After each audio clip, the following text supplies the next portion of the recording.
Você está ouvindo o podcast da Genial Investimentos. Fala pessoal, muito bom dia a todos. Começamos aqui mais um Morning Call. Nesta quarta-feira, dia 5 de abril, eu sou o Felipe Vilegas, estrategista de ações da Genial Investimentos. Bom pessoal, para esta quarta-feira a gente começa o dia com um viés um pouco mais negativo, viés aí de cautela, com investidores aguardando, novos dados econômicos sobre a economia americana, depois uma mensagem que acabou sendo bastante dura por parte aí dos bancos centrais da Nova Zelândia e da Austrália, que acabaram renovando aí o temor do mercado sobre os apertos monetários mais prolongados com o objetivo de combater a inflação. O que está acontecendo, pessoal? Ontem a gente acabou tendo um dia um pouco mais positivo para as movimentações globais, depois da divulgação do relatório de trabalho, do mercado de trabalho nos Estados Unidos, o famoso JOLTS. Esse número que veio mais fraco do que as expectativas. Por conta disso, os investidores ontem reduziram as suas apostas em um aumento aí de 25 pontos base para a próxima reunião do Fed. Mas essa visão acabou sofrendo aí um baque depois da decisão dessa quarta-feira que eu trouxe anteriormente para vocês, envolvendo tanto a Nova Zelândia quanto a Austrália. Em específico, pessoal, a Nova Zelândia elevou a sua taxa de referência de juros em 0,5%, o dobro do que era previsto, e obviamente que ela acabou citando que a inflação segue bastante elevada no país. Assim, pessoal, os investidores estão aguardando agora novos dados sobre o mercado de trabalho norte-americano, que serão divulgados entre hoje até a próxima sexta-feira, para fazer aquela avaliação, sobre a extensão, a duração do aperto monetário aí, que pode ser feito ou não pelo Banco Central norte-americano. Beleza? Para hoje, o que a gente vai ter? Relatório privado sobre empregos, ADP nos Estados Unidos, esse número sai às 9h15. Estimativa aí de 210 mil vagas, reduzindo aí o número que anterior era de 242 mil. Além disso, às 10h45 a gente tem a divulgação do PMI de serviços, indicador de atividade, e o ISM de serviços que sai às 11 horas da manhã. E mais tarde, pessoal, depois do fechamento de mercado, a gente vai ter na China dados sobre o PMI de caixinha de serviços. Sai às 10h45 da noite. Beleza? Então, agenda macroeconômica no radar do investidor, principalmente aí olhando para os números de atividade e mercado de trabalho nos Estados Unidos. Falei sobre China, pessoal, é importante também falar um pouquinho aí sobre a movimentação das commodities. Minério de ferro que tem mais um dia de baixa, ele que continua aí a sua movimento de queda, com a China ampliando a sua campanha para tentar controlar um pouquinho os preços aí do minério de ferro, que acaba sendo uma matéria-prima para o setor de siderurgia.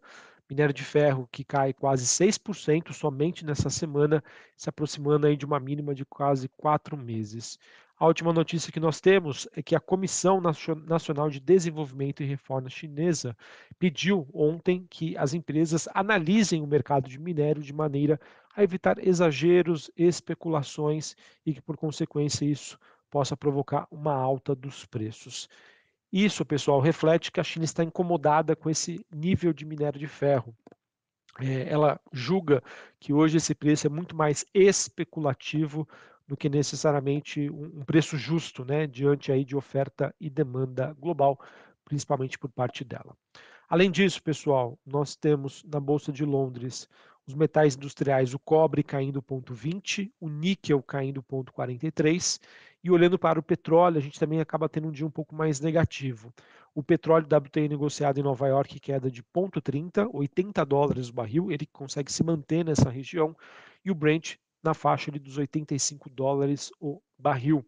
Petróleo, então, que apresenta essa leve baixa após 4 dias consecutivos de alta. Mesmo assim, se mantém acima dos $80. Para mim, pessoal, essa movimentação de hoje diz muito mais respeito a uma realização técnica do que necessariamente a alguma mudança de fundamentos. Mercado que continua aí a monitorar com a volatilidade dos últimos dias. Hoje a gente vai ter a divulgação dos estoques oficiais nos Estados Unidos, dado super importante, e vamos ver como que o mercado vai reagir depois da decisão aí de cortes inesperados de oferta aí pelos membros da OPEP+. Maravilha? Acabei não falando, pessoal, mas sobre as movimentações desta quarta-feira. Bolsa na China, elas acabaram não abrindo por conta de um feriado. No Japão, a gente teve aí uma queda forte da bolsa japonesa, queda de 1,68. Na Europa, com exceção da bolsa de Londres, que sobe 0,5%, temos a bolsa francesa e bolsa alemã caindo ali em torno de 0,20. Futuros norte-americanos, S&P caindo 0,20, Dow Jones queda de 0,15 e Nasdaq caindo 0,19. O VIX, que é aquele índice do medo, subindo 3,5% hoje, mesmo assim numa região super tranquila, patamar aí dos 20 pontos. Dólar index volta a se fortalecer, alta de 0,12 a 101,71. Taxa de 10 anos nos Estados Unidos subindo 0,88 a 3,36, influenciada pelas decisões aí dos bancos centrais australiano e da Nova Zelândia. Bitcoin subindo 1%, 28.500 dólares a unidade. Beleza? Sobre o Brasil, pessoal, a gente teve ontem a Simone Tebet dizendo que o texto da âncora fiscal deve ficar pronto nesta quarta-feira e o mesmo deve ser entregue aí ao Congresso até o dia 11 de abril. Sobre a agenda política, acho que talvez um dos destaques, né, acaba sendo a participação do presidente Lula às 4 horas da tarde, numa reunião de apresentação e assinatura dos decretos que vão atualizar a regulamentação do marco legal do saneamento. Importante movimento, então, para o setor. Fique atento aí se você tem as ações de Copasa, Sabesp ou Sanepar. Essas mudanças que vão ser propostas, pessoal, pretendem beneficiar 1.100 mil municípios, né, que poderão receber investimentos federais em obras, assim como aumentar a terceirização das atividades. Mercado, então, pessoal, que fica de olho aí nos passos do governo, entendendo, né, qual setor ou não poderia ser impactado por um possível aumento de impostos, já que nas contas do mercado não ficou claro aí que esse arcabouço fiscal realmente vai fazer aí com que o governo feche as contas em 2023. E para a gente encerrar aqui, falando sobre o noticiário corporativo, a gente teve a Allianz Sonae Sierra, empresa de faz administração de shoppings, ela que depois da sua fusão com a BR Malls, pretende submeter para uma votação em AGO, que vai ser realizada em abril, a proposta aí do ano que vem, uma proposta de distribuição de dividendos no montante total correspondente a 50% do fluxo de caixa proveniente das operações geradas pela companhia em 2023. Então a companhia está sinalizando. Investidores, a partir do próximo ano, vamos levar aí para decisão se faz sentido ou não a gente distribuir 50% de todo o lucro que foi gerado na nossa operação agora em 2023. Vamos ver se isso avança ou não. Obviamente que o mercado vai ficar de olho, principalmente para aqueles investidores que gostam, né, de receber, que gostam de ter posição em ações boas pagadoras de dividendos. Lembrando que o número hoje fica na faixa dos 25%. Reportagem do Valor, pessoal, trouxe ontem que o comando do Açaí está revisando os investimentos que ele pode fazer e também reduzindo o seu montante ou até mesmo vender ativos. Isso, pessoal, por conta do aumento do custo de capital com a escalada da Selic. Dias atrás, né, a ação sofreu com rumores que surgiram aí no mercado a respeito aí de uma hipótese de que a companhia poderia fazer uma oferta primária de ações. Vejam só, pessoal, Açaí, uma empresa aí super admirada pelo mercado, o investidor gosta bastante, um setor super resiliente, só que ela está num momento em que é necessário, faz parte da estratégia da companhia, a sua expansão e crescimento através da abertura de novas lojas, da aquisição de novos terrenos, novas infraestruturas, e isso, pessoal, fez com que a conta chegasse. Taxa de juros muito elevada, a empresa que segue bastante alavancada, vem sofrendo aí a curto prazo por conta disso. Então, a companhia sinalizou que está dando uma pausa aí nos seus investimentos, está avaliando a venda de ativos para tentar se reestruturar e se reorganizar diante dessa situação mais desafiadora.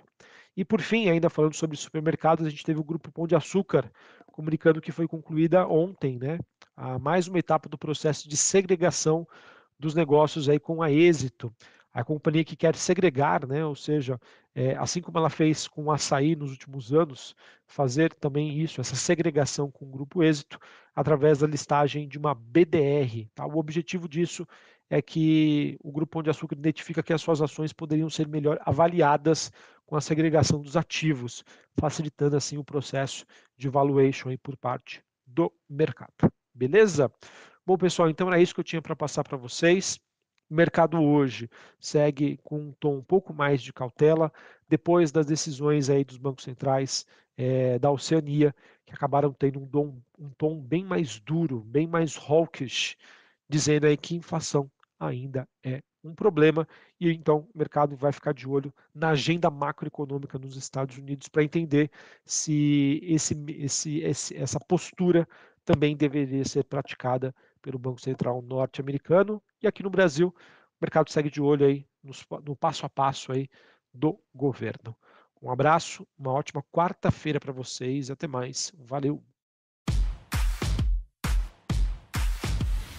Você está ouvindo o podcast da Genial Investimentos.